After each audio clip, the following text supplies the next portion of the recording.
Os grandes egípcios.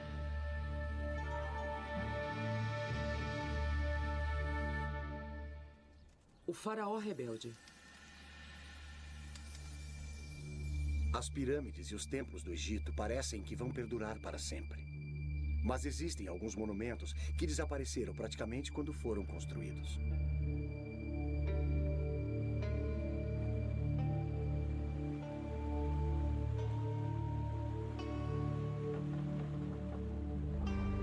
A 322 quilômetros da pirâmide de Gizé está Amarna. Sob suas areias desérticas estão os restos de um dos locais mais enigmáticos do Egito. Coisas estranhas aconteceram aqui há 3.000 anos. Nasceu uma nova religião. Um faraó desfigurado morreu. E os egiptólogos ainda estão tentando descobrir o que aconteceu.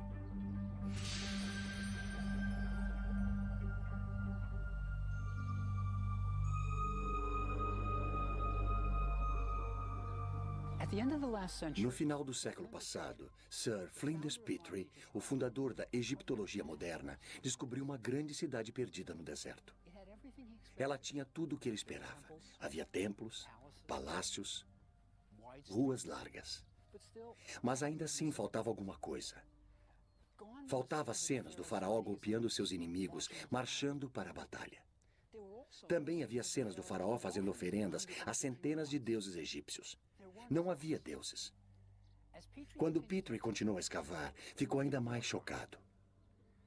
O faraó era mostrado desfigurado, com o rosto alongado, seios, quadris largos e coxas grandes.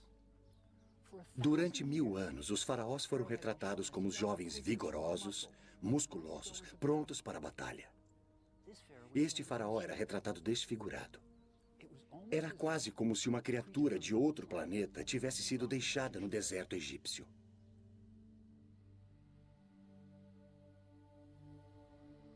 Então, o que aconteceu cerca de 1.300 anos antes do nascimento de Cristo? Para responder a essa pergunta, precisamos conhecer a família deste faraó rebelde.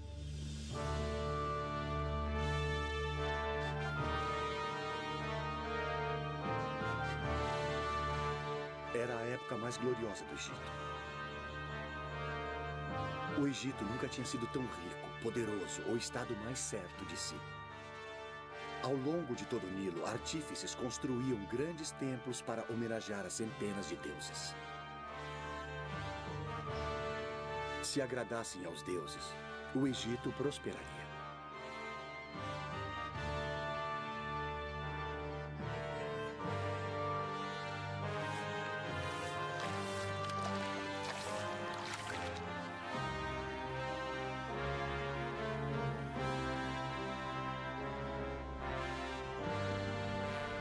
O pai de Akhenaton, o faraó Amenhotep III, vivia no grande centro religioso de Tebas, cidade do deus Amon, cujos silos de topo arredondado estavam cheios de grãos, óleo, linho e vinho, necessários para pagar as centenas de sacerdotes que serviam os deuses. Havia uma só principal indústria na cidade, a religião. E bem no centro de tudo estava Amenhotep III. Suas duas colossais estátuas ainda se encontram na planície de Tebas. Uma vez elas guardaram um grande templo, que agora encontra-se sob o sol. Toda a glória e riqueza de Tebas logo seriam abaladas por uma revolução como jamais vista.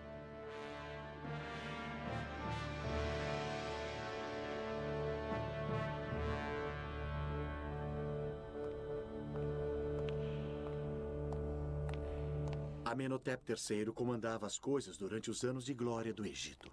Então não é de surpreender que a maior estátua do Museu do Cairo seja dele, com a sua família.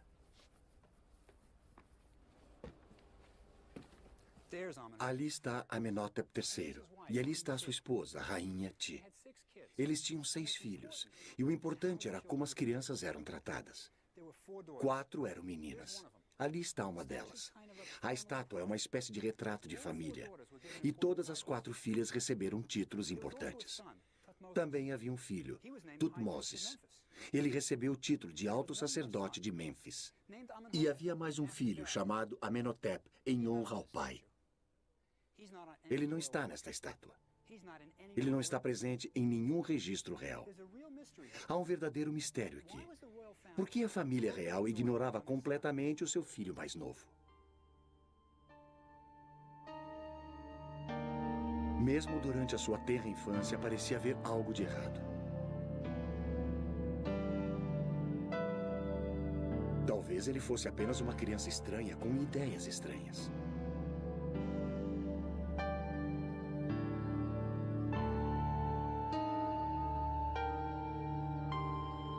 Enquanto seu irmão e irmãs recebiam títulos e honras, não havia nada para o jovem Amenhotep. Quando o séquito real ia aos templos para fazer oferendas ao deus Amon e para comemorar os festivais, podemos imaginar o pequeno Amenhotep deixado para trás, sozinho no palácio. Até mesmo o deus Amon rejeitava o garoto.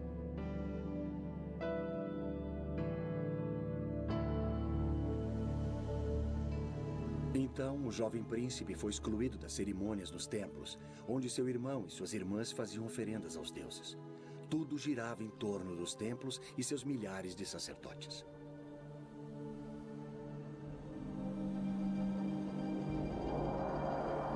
Os faraós orgulhosamente inscreviam nas paredes dos templos a quantidade de ouro, prata, gado e terras que davam para os deuses. Em um ano apenas, um faraó deu ao templo 51 quilos de ouro, 907 quilos de prata, 2.268 quilos de cobre, 25 mil jarras de vinho, incontáveis filões de pão, 300 medidas de linho fino e 12 mil acres de terras.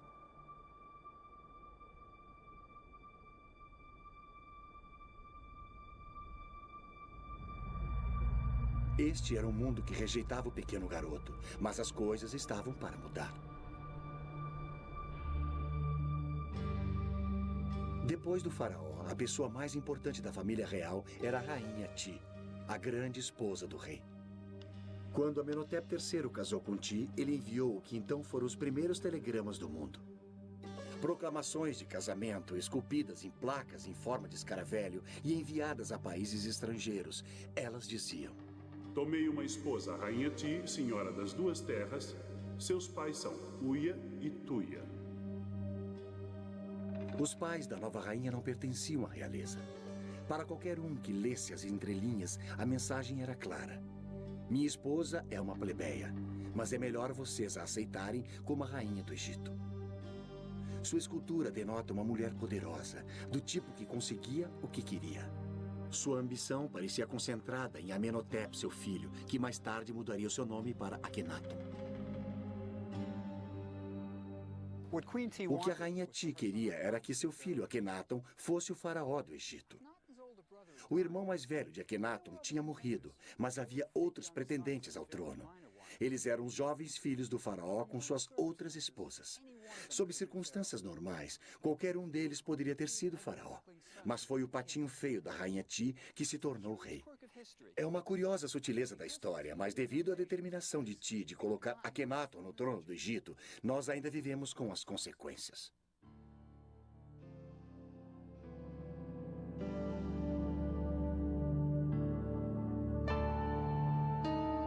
A múmia de Amenhotep III nos dá uma pista de como seu filho Akhenaton se tornou faraó. A múmia revela um homem velho, gordo e careca, com péssima saúde. Os dentes do faraó podem ter sido a causa do período mais estranho de toda a história egípcia. Eles estão em péssimas condições. Amenhotep III pode ter vivido com tamanha dor nos últimos anos de sua vida, que pode ter sido difícil ele executar os seus deveres de faraó. Tanto os plebeus como os reis eram vítimas de sua dieta.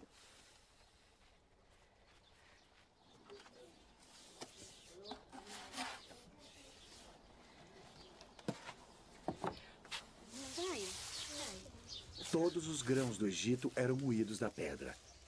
Isso parece bastante saudável, certo? Exato. Veja, isso significa que, junto com o seu pão, você ingeria uma quantidade considerável de areia e sedimentos.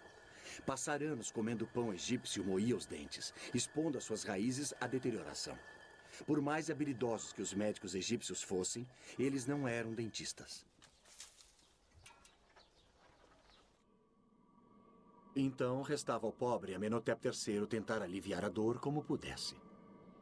Ele pode ter sido sedado com vinho ou talvez com ópio.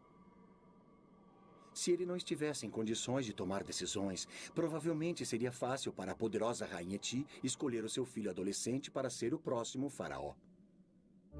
Levado até o topo por sua ambiciosa mãe, o garoto rejeitado se tornou o rei do Egito. Mas que tipo de faraó seria o estranho rapaz de 18 anos?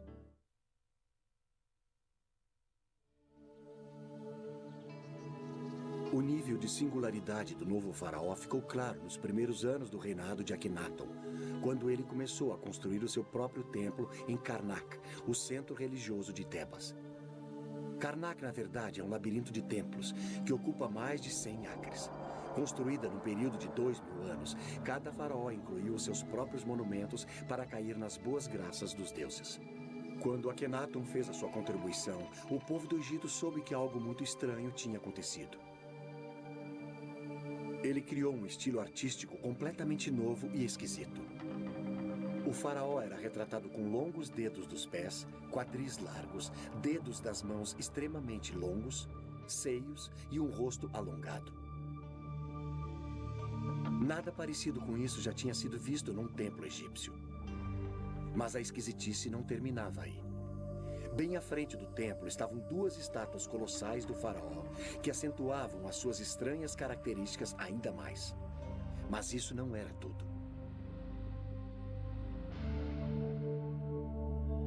O templo estava coberto de cenas do Aten, o disco do sol. Com seus raios brilhando para baixo, terminando em mãos segurando Ankhs, o hieróglifo que significava vida.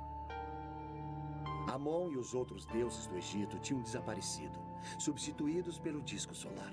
O povo deve ter imaginado: onde estão os outros deuses? Eles logo saberiam. Akhenaton tinha declarado, pela primeira vez na história registrada, que havia apenas um deus. Ele tinha virado 2.000 anos de religião egípcia de pernas para o ar.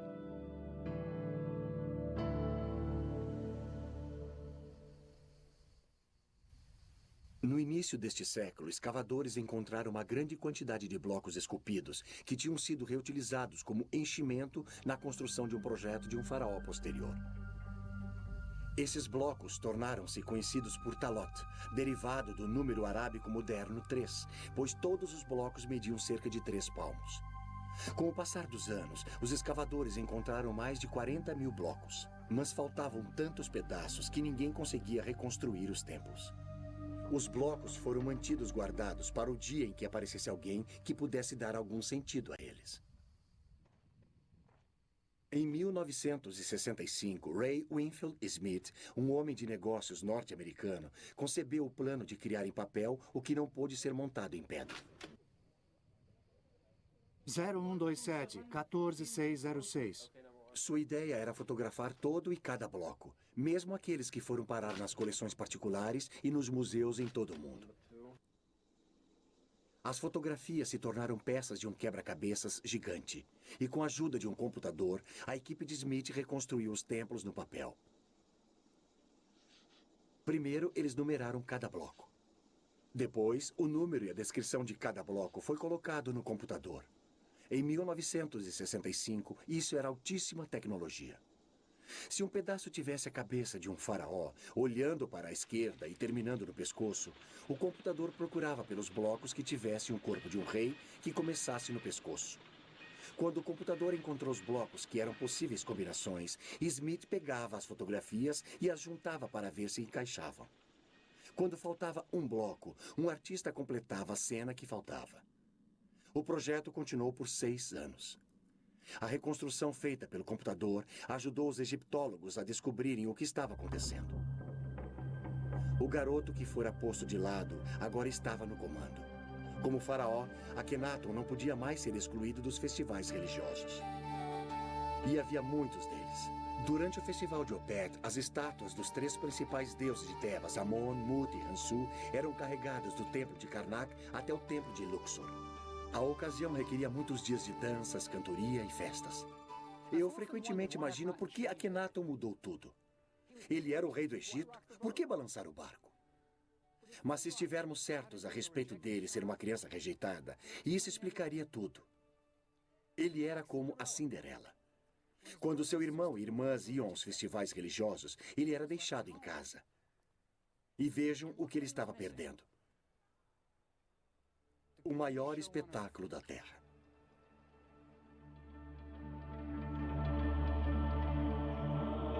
À noite, sacerdotes de cabeça raspada cantavam as suas orações para aplacar os deuses do Egito.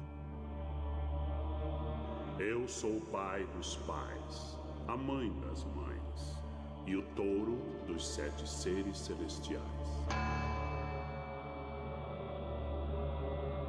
Eu abro a minha boca para falar em meio ao silêncio. Os homens devem ter um caminho por onde trilhar.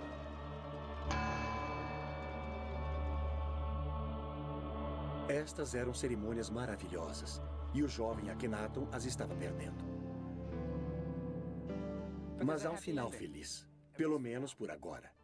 Akhenaton se torna rei do Egito, e com o seu poder, ele pode acertar tudo. Ele rejeitará os deuses de Tebas. Não eram mesmos os seus deuses. E ele terá o seu próprio deus particular, que o ama, o Aten. E ele abraçará sua nova religião e o seu novo deus, e deixará Tebas. E todo o seu sofrimento da infância. Ele fundará um novo mundo. A única questão é, onde?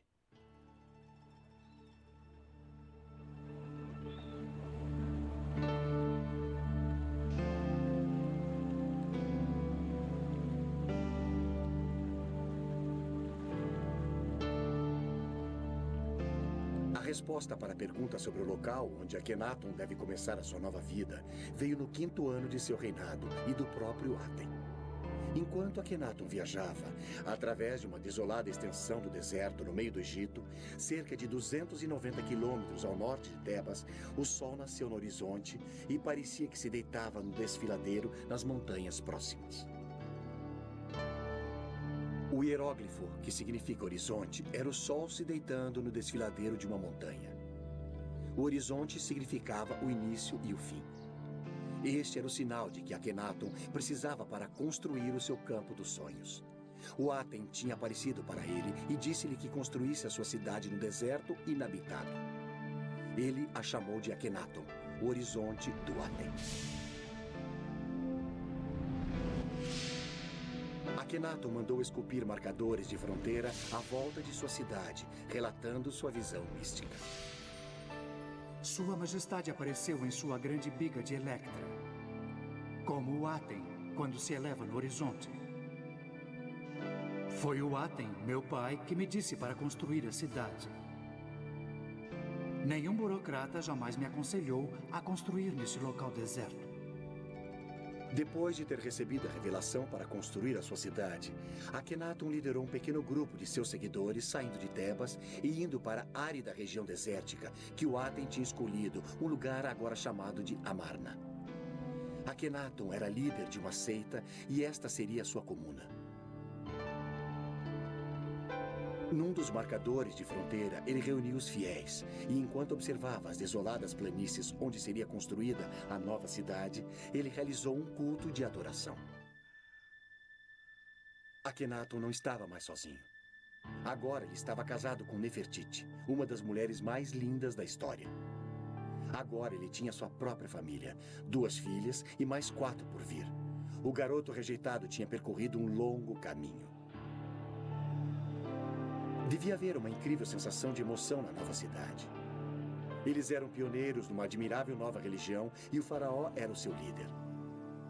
Uma sensação como essa só ocorreria novamente na era cristã. Era uma virada na história do mundo. E Akhenaton era o pivô dessa história. Mas o resto do Egito aceitaria a nova religião do faraó?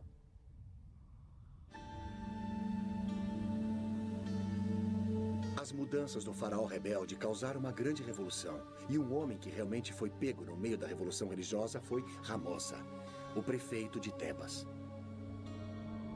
Ramosa tinha completado 2 paredes de sua tumba, retratando a ele, sua linda esposa e a família, no velho estilo tradicional. Todos estavam perfeitos, com cada mecha em seu devido lugar, da maneira que eles queriam por toda a eternidade. E então Akhenaton mudou tudo.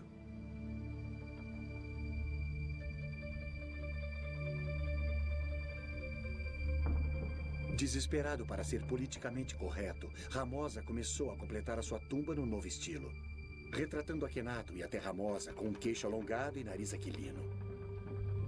Povos de todo o Oriente Médio reverenciavam Akhenaton. Ramosa também se retratou com colares de ouro, talvez a sua recompensa por mudar para o novo deus. Ou era um suborno para manter as aparências. O velho Ramosa morreu antes de completar a sua tumba, e a procissão funerária que o enterrou foi rapidamente pintada na parede. Ramosa tinha um pé na religião antiga e um pé na nova. Você imagina o que ele pensou que iria lhe acontecer na próxima vida, ou se é que havia mesmo a próxima vida. Mas Ramosa não era o único que tinha perguntas.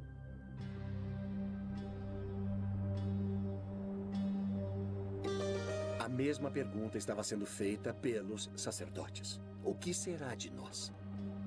Se existe apenas um deus, o Aten, o que acontecerá aos grandiosos templos de Amon em Tebas?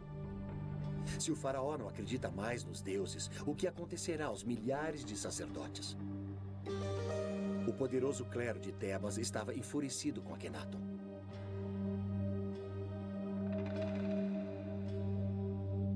O faraó rebelde tinha declarado seus deuses extintos, tinha desertado da capital religiosa do Egito e jurou nunca mais voltar.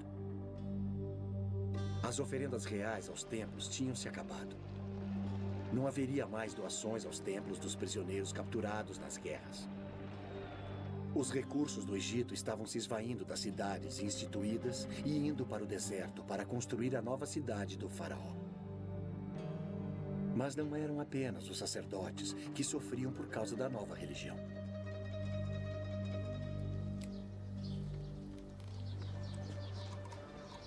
Pense em todas as indústrias que dependiam da velha religião. Os egípcios usavam amuletos, pequenas imagens dos deuses como proteção. Não mais.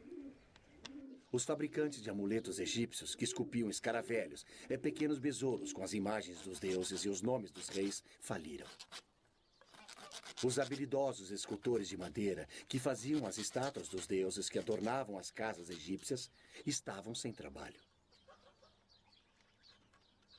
O que Akhenaton estava fazendo? Este é o livro dos mortos. Olha aqui. Lá está o falecido. Você pode ver o que ele está segurando na mão? É o seu coração.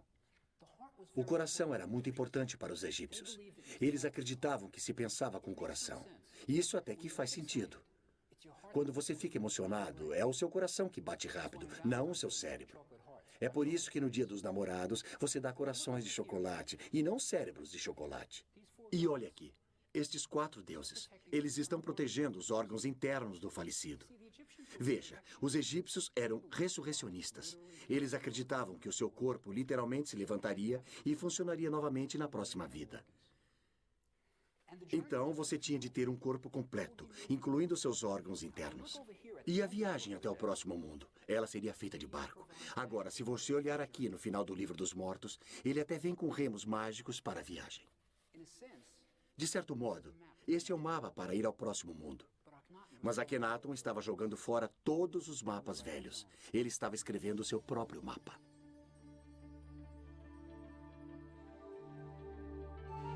Antes de Akhenaton, as paredes das tumbas egípcias retratavam um próximo mundo muito parecido com este.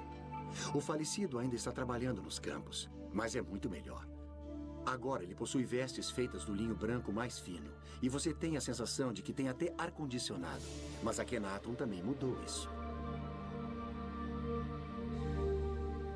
Em Amarna, as paredes das tumbas não mais mostravam os mortos no próximo mundo. Essas cenas foram substituídas por retratos de Akhenaton e da família real, e frequentemente adorando o Aten. Se havia um próximo mundo, ele parecia girar em torno de Akhenaton. E junto com esta confusa visão do pós-vida, está uma das maiores realizações intelectuais do mundo antigo, um poema escrito pelo próprio Akhenaton. Esplêndido você se ergue ao amanhecer. Aten vivente, criador da vida. Quando você nasce no leste, você cobre toda a terra com a sua beleza. Você é formoso, grandioso, radiante.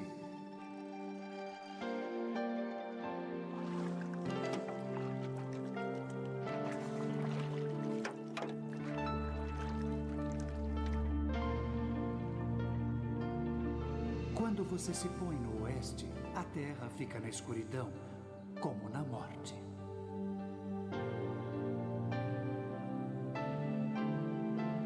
Os leões vêm de seus covis, todas as serpentes picam, a noite ronda.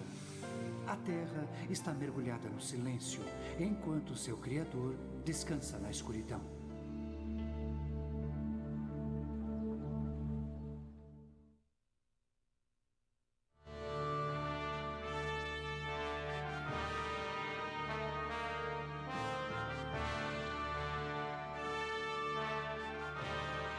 A religião não foi a única coisa que Akhenaton mudou. 1000 anos de arte foram jogados fora. Antes de Akhenaton, a arte egípcia mal tinha mudado com o passar dos séculos. Nós estamos acostumados com mudanças de estilo artístico quase todo ano. No Egito, a arte era para a eternidade. As mudanças eram para ser evitadas. A estátua de um faraó de 2500 anos antes de Cristo não é radicalmente diferente de uma estátua feita 2000 anos depois.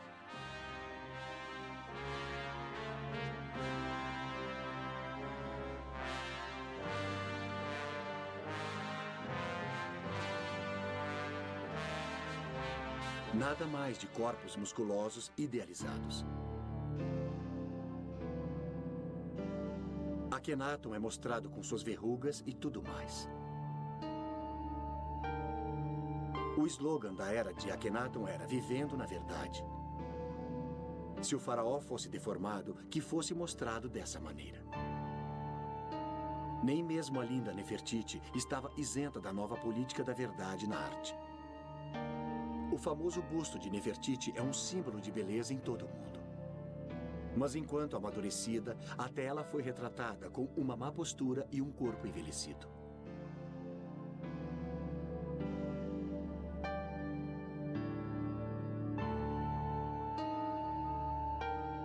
Tornou-se moda mostrar toda a família real com cabeças alongadas.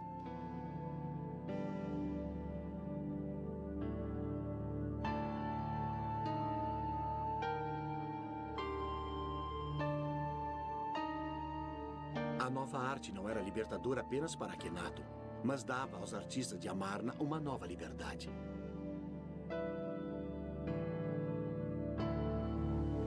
Os artistas tiveram uma chance de se expressar como nunca antes. As novas cenas da família real podiam ser montadas sem preocupações com a tradição. Eles eram mostrados de maneira informal, se beijando e se tocando, fazendo refeições juntos. Nunca havia sido permitido ver a vida privada de um faraó no Antigo Egito. Mas Akhenaton o permitiu. Era como se cinegrafistas fossem convidados para filmar a rainha da Inglaterra escovando os dentes. Crescendo em Tebas, Akhenaton nunca tinha sido mostrado com sua família. Nunca fora citado nos monumentos. Agora, aqui em Amarna, ele podia sair do armário e dizer: "Me aceitem como eu sou." Pela primeira vez em sua vida, Akhenaton podia ser ele mesmo. Terminada, Amarna era um cenário teatral para comemorar o reinado de Akhenaton. O garoto rejeitado tinha percorrido um longo caminho. Sobre a estrada, uma ponte ligava o palácio à área do templo. Aqui, Akhenaton e Nefertiti apareciam diante do povo numa sacada chamada de Janela das Aparições, atirando ornamentos de ouro e outros presentes àqueles que eles queriam honrar. A cidade cresceu, chegando a mais de 10.000 habitantes. Havia barqueiros, burocratas, mercadores, artesãos, sacerdotes e suas famílias.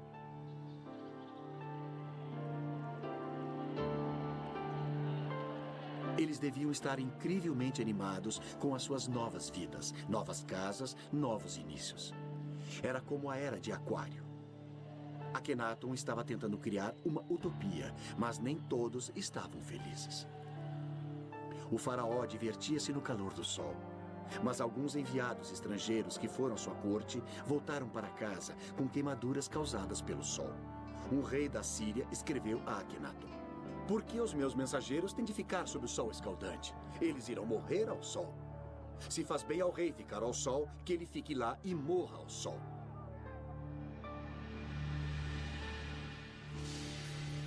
Eles eram como os adoradores do sol californianos. Eu sempre penso na corte de Akhenaton com um bronzeado permanente.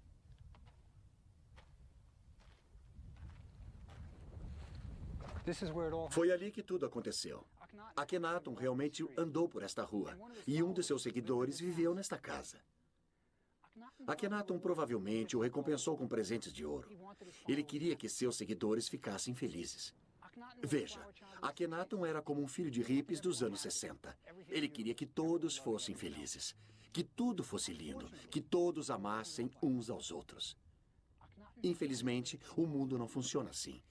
Akhenaton tinha ficado isolado por tempo demais. Ele não entendia as pessoas. Ele tinha criado uma religião linda e idealista, muito adiante de seu tempo. Mas o povo simplesmente não entendeu. Eles estavam acostumados aos deuses que podiam ver, esculpidos na rocha. Deuses com lindos corpos de homens e mulheres e cabeças de animais.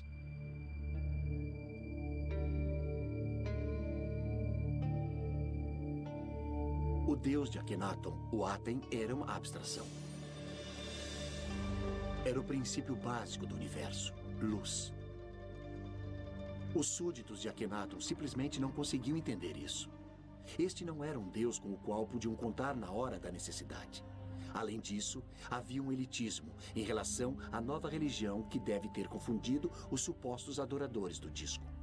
O Aten nunca lançava seus raios sobre eles, somente na família real. O Aten era o deus pessoal de Akhenaton, dando ao rei desenfreados amor e amparo. Talvez ele tenha substituído o pai que o tinha empurrado para um segundo plano.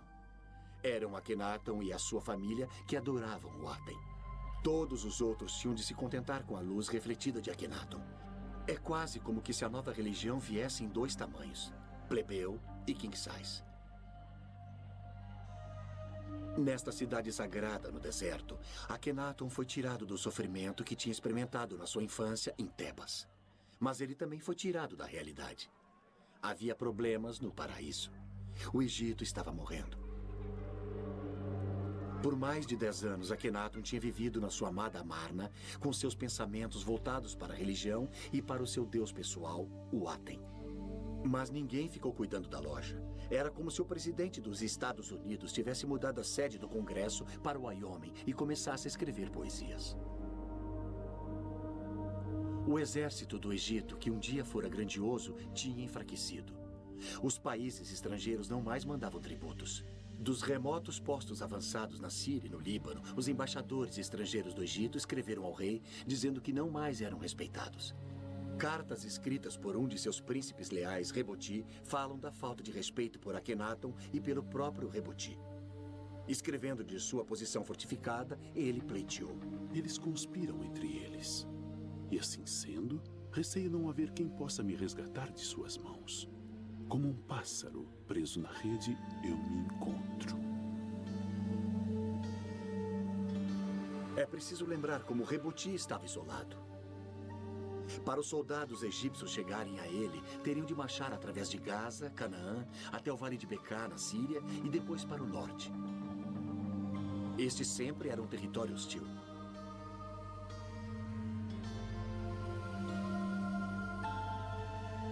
Hoje, ainda se pode ver fortes dos cruzados, construídos 2000 anos depois, remanescentes das batalhas medievais travadas lá.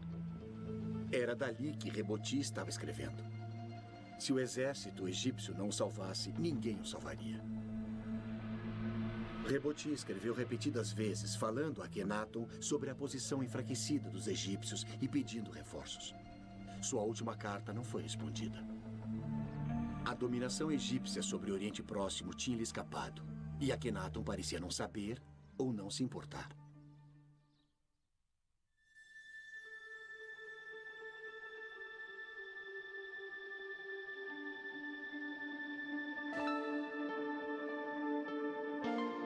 Isolado dos problemas do Egito e talvez da própria realidade, Akhenaton devia estar realmente muito feliz com seu novo Deus, sua nova família e sua nova cidade.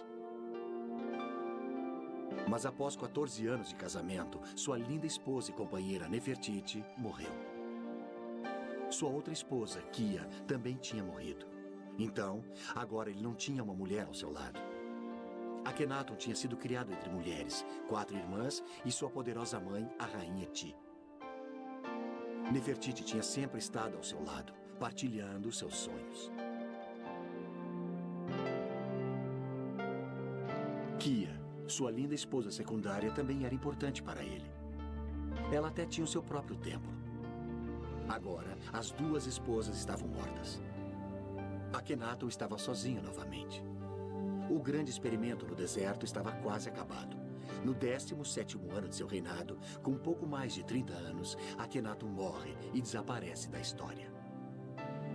Algum dia saberemos o que realmente aconteceu em Amarna? Akhenaton realmente se parecia com as suas estátuas? Muitos acreditam que a única maneira de sabermos será com a descoberta da múmia de Akhenaton.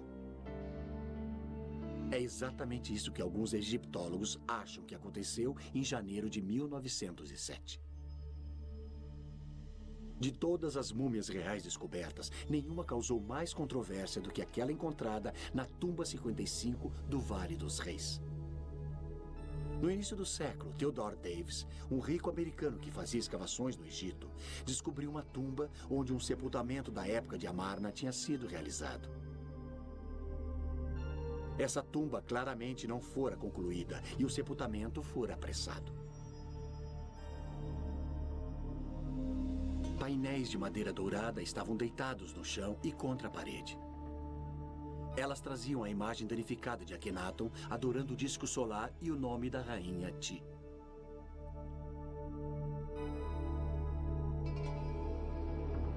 Em um nicho estavam 4 lindos potes de alabastro que guardavam os órgãos internos da múmia.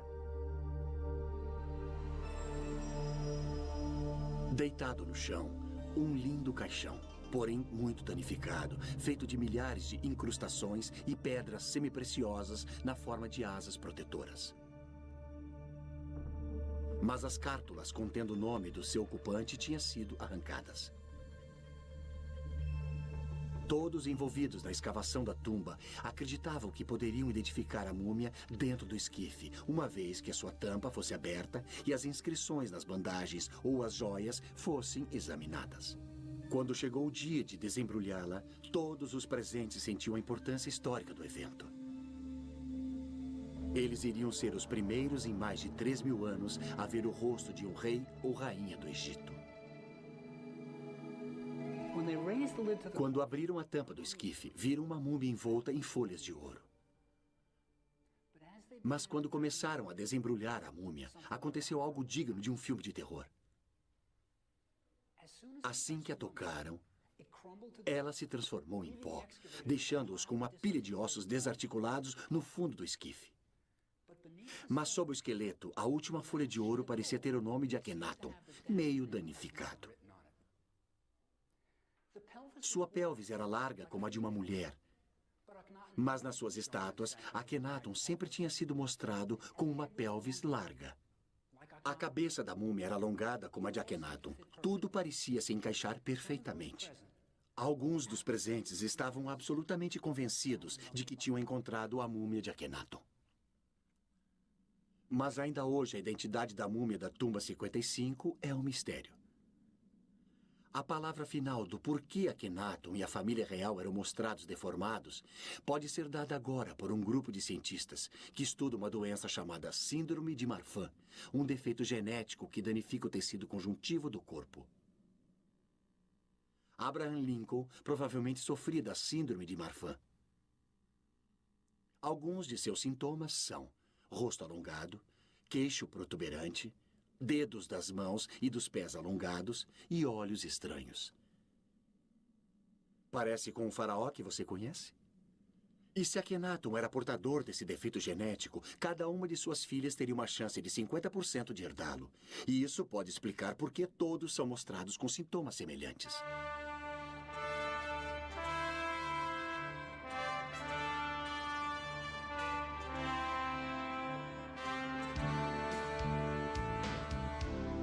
Fiquei extasiado ao descobrir que na minha própria cidade estavam realizando pesquisas sobre a síndrome de Marfan no New York Hospital.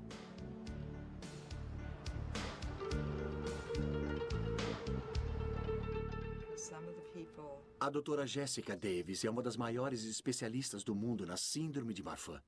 Aqui está o nosso paciente. Eu sei, eu reconheço o seu perfil. E ali estão as características que sugerem que era portador da síndrome. E se esse cara entrasse no seu consultório? Eu acho que a coisa mais sugestiva aqui é só o rosto alongado, o rosto longo e fino. Mas ele também é um indivíduo de boa aparência. Essas seriam as duas coisas a serem analisadas. Alguém que tem características comuns, mas um rosto longo e fino. Então, o diagnóstico da síndrome de Marfan não depende apenas da aparência da face. Porém, eu acho muito importante dizer que as pessoas que realmente têm a síndrome de Marfan têm características faciais normais. No entanto, elas têm uma aparência gótica e mais clássica. Agora, as mãos alongadas eram típicas da arte desse período. E deixa eu mostrar uma coisa que é um grande exagero. Agora, essa é uma mão que não parece nada natural. O jeito que o dedo fica. Esses dedos excessivamente longos são característicos da síndrome ou... Esse dedo muito fino certamente poderia sugerir que há uma disfunção nos tecidos conectivos, como estes dedos muito longos. E o que você pode ver aqui é que está um pouco deslocado, parece flexível. Agora, deixa eu lhe mostrar um pé. Antes de mais nada, esses são membros muito finos. A mão e o braço são sugestivos. O tornozelo certamente é sugestivo. E este é um pé muito longo e elegante com dedos longos. Quero dizer, é algo que mediríamos no diagnóstico clínico de um portador da síndrome de Marfan. Então, sim, é muito sugestivo. Por causa da face, das mãos, dos pés, o corpo, a estrutura do esqueleto, você mandaria este homem fazer um exame para ver se ele tem Marfan? Você... Se faria mais alguma coisa? Sim, mandaria fazer um ecocardiograma. E você mandaria fazer o exame? Sim. Eu acho essa história fascinante. A tese parece bem razoável. Vale a pena checar a hipótese e dar uma olhada nos outros membros de sua família. Ótimo. Seria muito interessante. Mesmo na morte, Akhenaton se rebelou contra as tradições do Egito, rejeitando este local onde seus ancestrais tinham sido enterrados. Para sua tumba, ele escolheu um vale remoto em Amarna. Se parece com o Vale dos Reis, onde seu pai foi enterrado. Talvez a criança que existia nele ainda procurasse por aceitação. Em sua tumba, o mais original pensador religioso que o mundo antigo já tinha visto foi colocado para descansar. Ele tinha vislumbrado o monoteísmo de Moisés e a tranquilidade e a esperança de Cristo bem antes que o povo do Antigo Egito fosse capaz de aceitá-lo. Logo após a sua morte, os seus seguidores de Amarna, incapazes de compreender o que o seu faraó pregava, abandonaram a cidade e voltaram a Tebas e aos deuses familiares. O nome de Akhenaton, rotulado como herege, seria apagado dos monumentos do Egito. Seu filho, um jovem faraó chamado Tutankhamon, é que o mundo todo conheceria. A ousada experiência no deserto tinha terminado. A cidade de Amarna voltou à areia. James Breasted, o egiptólogo norte-americano, disse de Akhenaton: morreu com ele um espírito que o mundo nunca tinha visto antes. Uma alma corajosa, destemidamente enfrentando o impulso da tradição imemorial. Esse homem, que numa era tão remota e sob condições tão adversas, tornou-se o primeiro idealista e o primeiro indivíduo do mundo. Uma imagem forte, mas com muita verdade.